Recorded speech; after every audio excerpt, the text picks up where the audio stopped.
Civilization didn't begin once. And it didn't collapse once either. It rose, broke, restarted and then pretended it never happened. This is the part of history that feels uncomfortable, because if civilization can vanish completely, then progress isn't guaranteed. It's fragile. And the evidence for this fragility isn't hidden in myths or legends. It's buried in abandoned cities, broken knowledge, and civilizations that didn't slowly decline but stopped. Here's the first problem no textbook explains. When ancient civilizations collapsed, people survived but knowledge didn't. Cities were abandoned with tools still inside them. Roads led to nowhere. Writing systems vanished so completely that later cultures had no idea how to read them. This isn't normal collapse. This is systemic failure. Something happened that made remembering impossible. Now pause and think about this carefully. If humans survived, why didn't civilization continue? Why did later societies struggle to replicate structures that already existed? Why did history restart at a lower level instead of building forward? That question alone should make you suspicious of everything you were taught about linear progress. And it gets worse, because this didn't happen in one place. It happened everywhere. Across Mesopotamia, the Indus Valley, the Mediterranean, Asia, and the Pacific. Civilizations collapsed within overlapping time frames. Trade networks snapped. Knowledge chains broke. Entire regions went silent. Cultures that had nothing to do with each other failed in the same way. That's not coincidence. That's a shared cause. But history doesn't like shared causes, because shared causes imply global events, and global events raise dangerous questions.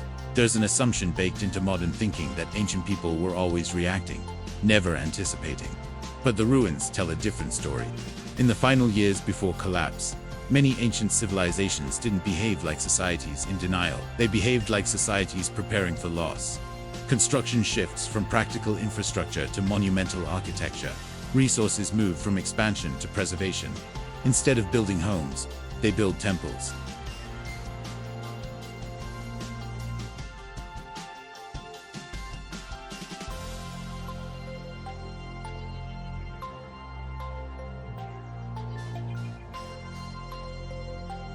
Records rot, paper burns, systems fail, but stone survives.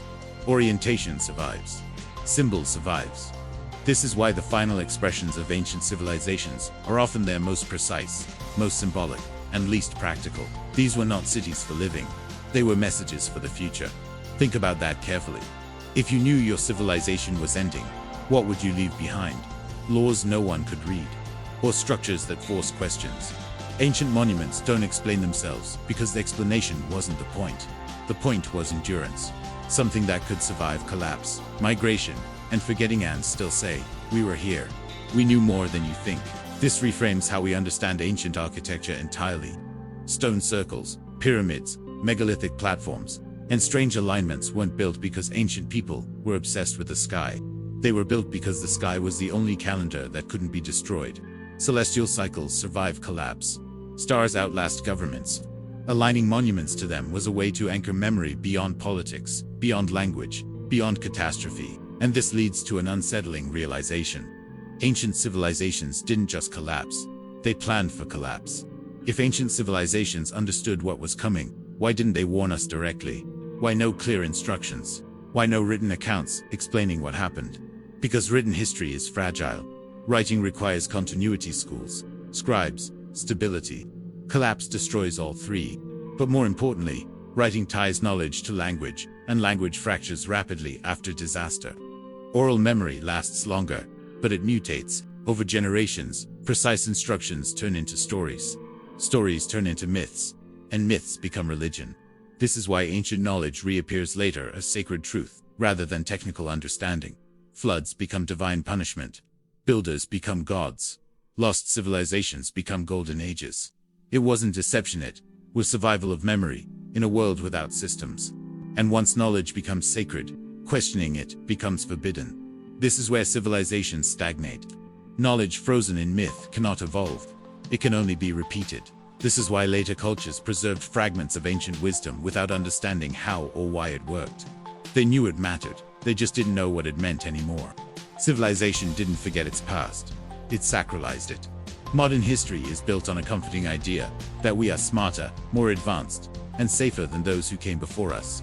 But if that were true, we wouldn't struggle to explain ancient engineering. We wouldn't debate whether earlier societies could move stone we still find difficult.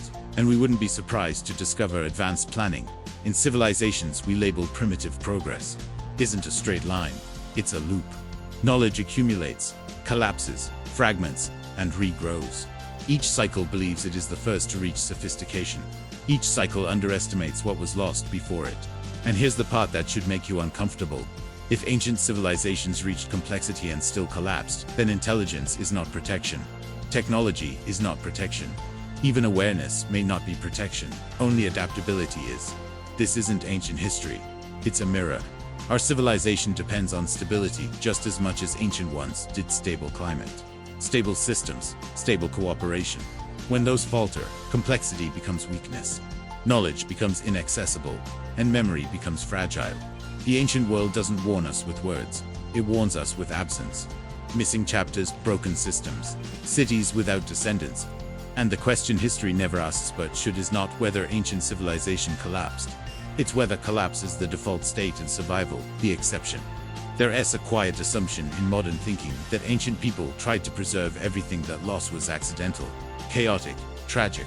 But the evidence suggests something more disturbing. Some knowledge wasn't lost, it was abandoned.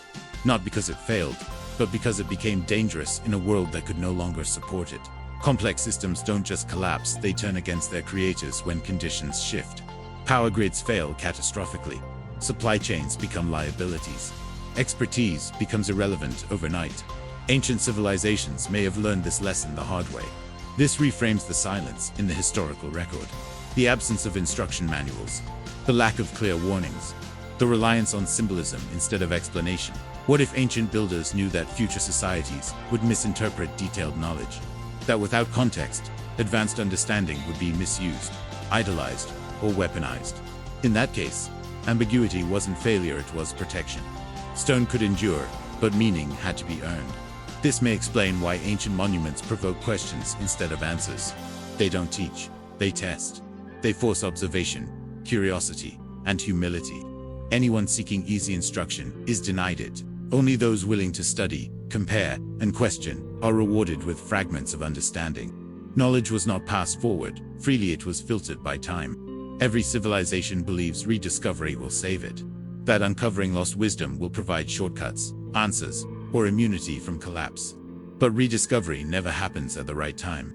It comes either too early, when societies aren't ready to understand it, or too late, when systems are already failing. Ancient knowledge reemerges as curiosity, not instruction.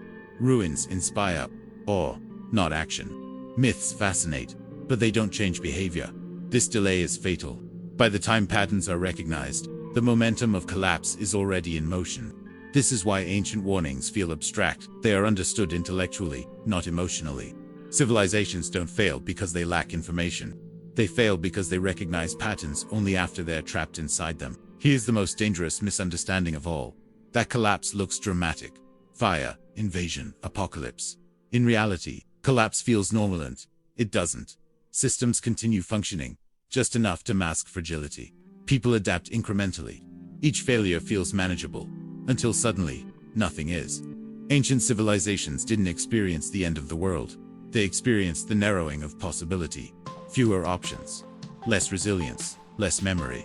Collapse wasn't a moment, it was a threshold.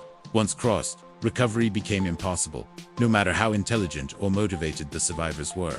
This is why ancient societies disappear so cleanly in the record. Not because no one survived, but because no one could rebuild what was lost. The ruins of ancient civilizations don't accuse us. They don't warn us directly. They don't explain themselves. They simply exist unfinished, unexplained, and enduring. That silence is the message. Civilization is not guaranteed. Progress is not permanent. Knowledge is not immortal. Every system we depend on today once existed in some form before and failed. The ancient world isn't a mystery because it was primitive. It's a mystery because it was interrupted. And the final question history never answers but leaves for us is this. If ancient civilizations reached complexity and still collapsed, if they anticipated the end and built monuments instead of manuals, if knowledge can vanish faster than it can be rebuilt, then are we studying the past to understand it or to delay repeating it?